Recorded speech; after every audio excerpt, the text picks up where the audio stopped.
because I come from a winding road of women who still collect the tragedies of love in their hands like the doorknobs they turned upon one another.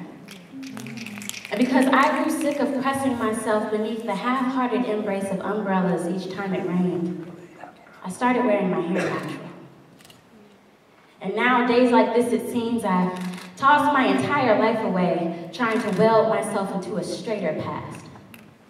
I wanted to forget the scars breeding above my mother's shaven head after my father came home smelling like all the other women he had loved, and perhaps still loves. Although it should make no difference because after he left her, my brother left, I left, and whenever I visit my mother at the Department of Social Services now, for the single hour we share together, when she stretches her neglected hands to cup my face, I know she's bothered that after all these years, she's been so far gone. She can't even recognize the scar which ropes across my neck as even a scar at all. And as I watch her outline a cheap violet stain to her own lips, with patience like traces of children's fingertips to my brother's forehead, mistakenly to the half-eaten rim of a styrofoam cup, I begin to think that this family silhouette, too, can be a sort of painful beauty. I've begun to realize the most beautiful things God drew with his fingers are knotted, misshapen somehow as trees and young birds are often born, and I want that. The hunched shape of a weeping willow when it surrenders nakedly in fall, and still bluebirds choose to sing on top of its branches. It doesn't ask anything from anyone and never needs any permission.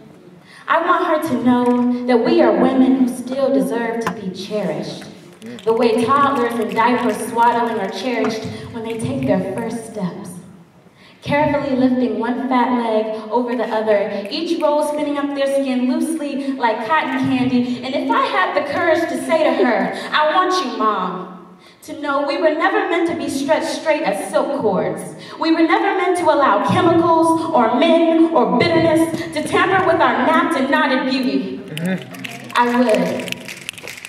But even this room still soaks in her small knitted frown, the way apple skins tossed in the wastebasket by another family settle into a newspaper clipping, a crumpled court order, our past, all forgotten by now.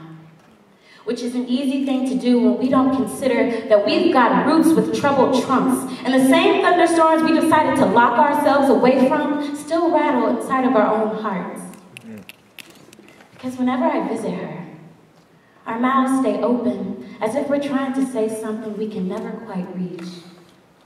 And our mouths hold a shuffled O that hasn't found its voice quite yet, but sounds a lot like an answer from my little brother sticking a teardrop thumb into my mother's mouth, between two sharp teeth and asking, why, Mama, do you got so many gorgeous, I want him to say, holes?